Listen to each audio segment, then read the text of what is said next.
فکر کا وہ درجہ جو ہمیں حواس سے ماورا ہو کے علم تک پہنچاتا ہے، آگہی سے آشنا کرتا ہے۔ علامہ اسے وجدان کا عنوان بھی دیتے ہیں، قلب کا عنوان بھی دیتے ہیں، جو اس شان کے عمل ہیں۔ کہتے ہیں اے اللہ مجھے وہ نگاہ عطا کر کہ میں شراب کو نہیں، شراب میں موجود نشے کو بھی دیکھ لوں۔ جب صوفی کے شعور پہ ان کنکریٹ فلنس آف ایٹرنیٹی کی تجلیات اور انوار کی جلغار ہوتی ہے، انویژن ہوتا ہے، تو اس کے نتیجے میں کیا ہوتا ہے؟ اس کے نتیجے میں اس پہ حقائق کے انکشاف کا ایک نیا دروازہ کھلتا ہے۔ ہماری ذات کے اندر ایک ایسا پہلو ضرور موجود ہے جو ہمیں اپنی ذات کی تنگنائی سے، لمیٹڈ ڈومین سے نکال کے فیکچوئل ریئلٹی کا ادراک اور اس کی معرفت پانے کے لیے ایک وسیع تر سطح پر اٹھنے کی سخت و استعداد دے دیتا ہے۔ انسان اپنے آپ کو روحانی طور پہ اس سطح پہ لے جائے جہاں بندے میں الوہی صفات کا عکس نظر آنے لگ جائے۔ اپنے اپنی زندگی میں 23 سالہ دور کے اندر ایک تہذیب قائم کر کے دکھا دی جو دنیا کی سب سے لیٹسٹ سویلائزیشن ہے، سب سے کم عمر تہذیب ہے، اور دنیا کی سب سے مؤثر اور اپنے نتائج اور معیارات کے لحاظ سے سب پر فائق اور سب پر غالب تہذیب ہے۔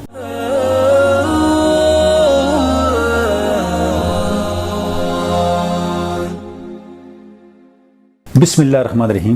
جب ہم نے اس نقطے پہ گفتگو کر لی کہ جو غالب تصور ہے ریکنسٹرکشن کے اندر وہ ریلیجس ایکسپیرینس کا ہے، مثبت تجربے کا ہے، اور ہم دیکھتے ہیں کہ دیباچے سے لے کے آخری خطبے تک یہ تصور ہمیں پوری کتاب کے اندر اور علامہ کے تمام خطبات اور مباحث کے اندر رواں دواں نظر آتا ہے۔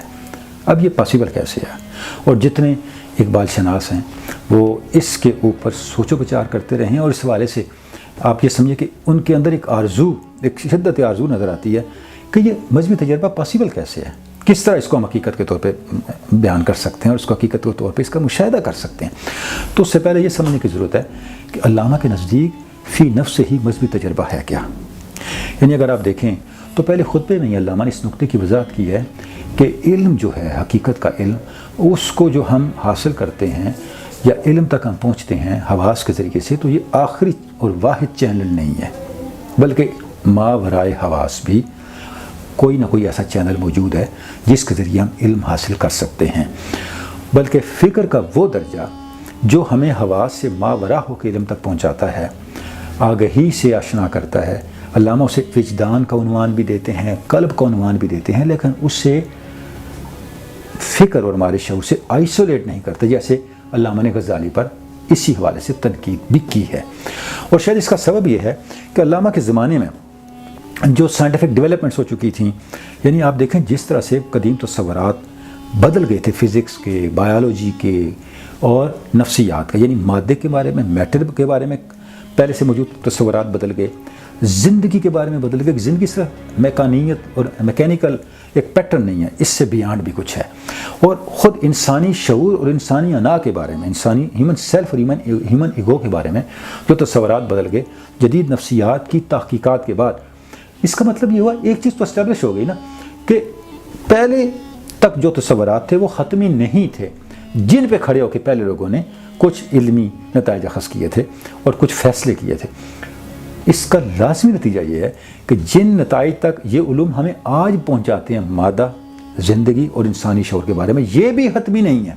یہ ان نتائج تک پہنچنے کے لیے سنگ میل ہیں جنہوں نے ہمیں مزید اپنی ذات کی گہرائی اور وسعت سے آشنا کرنا ہے۔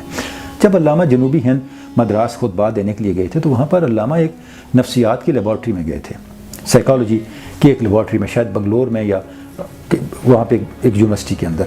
تو وہاں جو پروفیسر تھے انہوں نے ایک تجربہ کر کے دکھایا، ایک مشین انہوں نے آن کی، جیسے ہی وہ مشین چلی تو انہوں نے علامہ کو کہا کہ آپ اپنے ذہن میں کوئی عدد سوچ لیں۔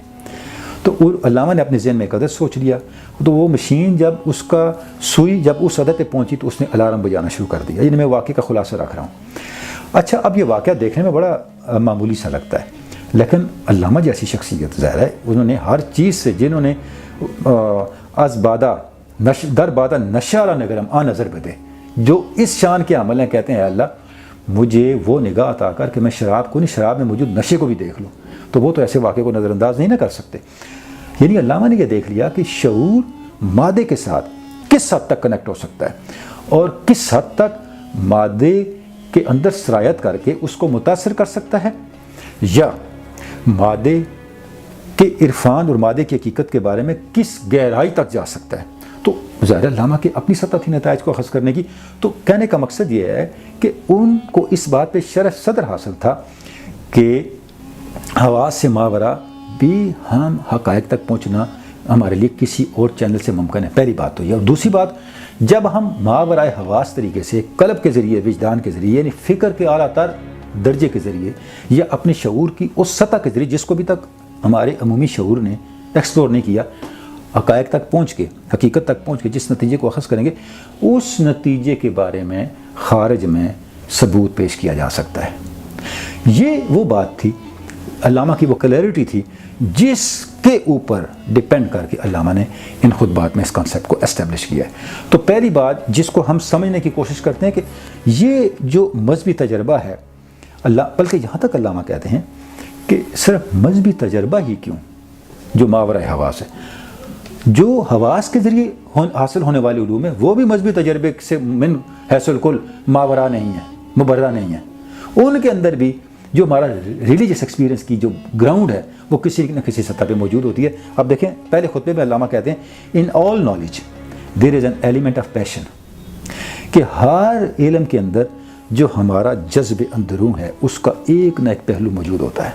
یعنی اب آپ دیکھیں کیسے علامہ اس کو کنیکٹ کر رہے ہیں، یعنی ان کی جو کنیکٹیوٹی ہے چیزوں کو جوڑنے کی، اور کس طرح وہ نتائج تک ہمیں بتدریج لا رہے ہیں. یعنی جب آپ اس چیز کو اسٹیبلش کر لیتے ہیں کہ آپ کی روحانی واردات کا جو معاملہ ہے وہ اس کے اندر بھی موجود ہے، یعنی آپ کے حواس کے علم کے اندر بھی موجود ہے، تو آپ روحانی واردات سے من حیث الکل کیسے مستغنی ہو سکتے ہیں.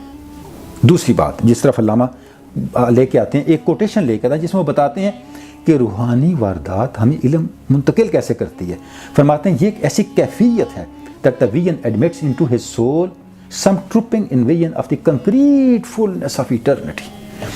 یعنی جو کنکریٹ فلنس آف ایٹرنیٹی ہے، جو ذات حق ہے، جو ابدی ذات ہے، اس کی تجلیات کا، اگر میں اپنے الفاظ میں اس مفہوم کو ابلاغ کے لیے کہوں، اس کی تجلیات کا صوفی کے شعور پہ یلغار ہوتی ہے.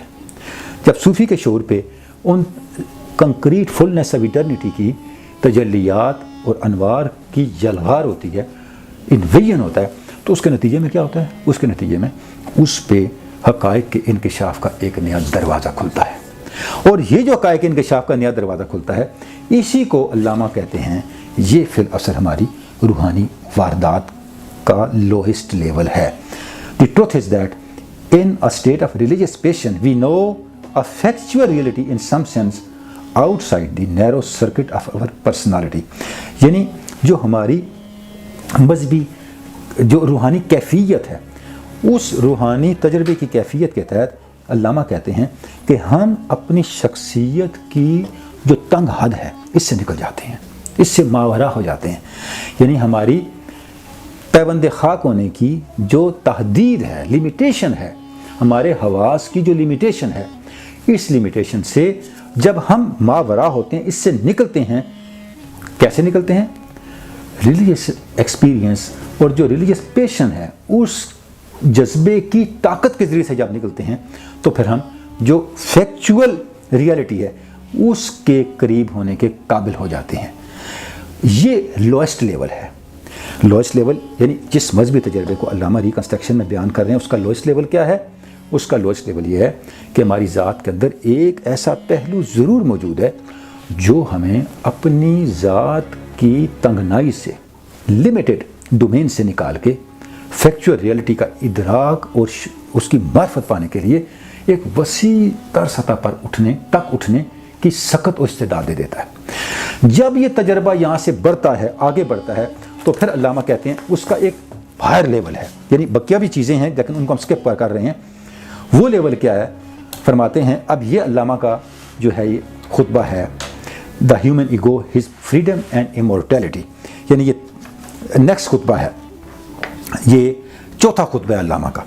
اچھا، اس خطبے میں علامہ کیا فرما رہے ہیں؟ فرماتے ہیں in the history of religious experience of Islam which according to the prophet consists in the creation of divine attributes in man, this experience has found expression in such phrases as I am the creative truth, I am time, I am speaking Quran. فرماتے ہیں کہ اگر ہم جو اسلام کے اندر یعنی تصوف کی روایت کے اندر جو تاریخ ہے مذہبی تجربے کی، اس کو اگر ہم دیکھیں تو آپ صلی اللہ علیہ وسلم کے قول مبارک کے مطابق، یعنی جو علامہ کے الفاظ ہیں اکارڈنگ ٹو دی پروفٹ، آپ صلی اللہ علیہ وسلم کے فرمان کے مطابق، اس سے مراد کیا ہے؟ اس سے مراد کریشن آف ڈیوائن ایٹریبیوٹس ان مین، یعنی بندے میں خدائی صفات کا عکس پیدا کرنا ہے، یعنی انسان اپنے آپ کو روحانی طور پہ اس سطح پہ لے جائے جہاں بندے میں الوہی صفات کا عکس نظر آنے لگ جائے۔ اور فرماتے ہیں اس کا اظہار ہوتا رہے، جس انہوں نے کئی اقوال دیے ہیں، اور سیدنا علی مرتضیٰ کا قول کہ میں قرآن ناطق ہوں، میں بولتا ہوا قرآن ہوں، اور اس طرح صوفیاء کے اقوال بھی دیے ہیں۔ تو یہ جو سطح آ جاتی ہے، یہ ایک ہائر سٹیج ہے ریلیجیس ایکسپیرینس کی، مذہبی واردات کی، روحانی واردات کی، جہاں پہ پھر انسان اپنی ذات کے ارتقاء کے اس درجے پہ پہنچتا ہے جس درجے تک مادی علوم انسان کو کم از کم نہیں پہنچا سکتے، کیونکہ نہ ان کا یہ ہدف ہے، نہ ان کی یہ منزل ہے، نہ ان کے پاس اس کے لیے کوئی میکانزم ہے، نہ ان کے پاس اس کے لیے کوئی راستہ ہے، نہ وہ اس کا دعویٰ کرتے ہیں، نہ وہ اس کی آرزو رکھتے ہیں۔ یہ آرزو، یہ دعویٰ صرف مذہب کا ہے، جیسے پہلے خطبے میں علامہ نے کہا ہے، اور اس کا میتھڈ بھی صرف مذہب کے پاس ہے۔ اور اگر یہ حقیقت ہے تو یہیں سے پھر وحی کا جواز پیدا ہوتا ہے، کیونکہ وہی قرآن مجید وہ ریلیجیس ایکسپیرینس ہے جو آپ صلی اللہ علیہ وسلم کا حال ہے، اور اس کے اتھینٹک ہونے کے پیچھے دو بہت بڑے آرگومنٹ ہیں۔ ایک، خود حضور اکرم صلی اللہ علیہ وآلہ وسلم کا صادق اور امین ہونا، کہ آپ نے زندگی بھر کبھی جھوٹ نہیں بولا، تو یہ جو کچھ آپ لے کے آئے قرآن کی صورت میں، یہ جھوٹ نہیں ہو سکتا۔ اور دوسرا، اس کے نتیجے میں خارج میں پیدا ہونے والے نتائج، کہ آپ نے اپنی زندگی میں 23 سالہ دور کے اندر ایک تہذیب قائم کر کے دکھا دی، جو دنیا کی سب سے لیٹسٹ سویلائزیشن ہے، سب سے کم عمر تہذیب ہے، اور دنیا کی سب سے مؤثر اور اپنے نتائج اور معیارات کے لحاظ سے سب پر فائق اور سب پر غالب تہذیب ہے۔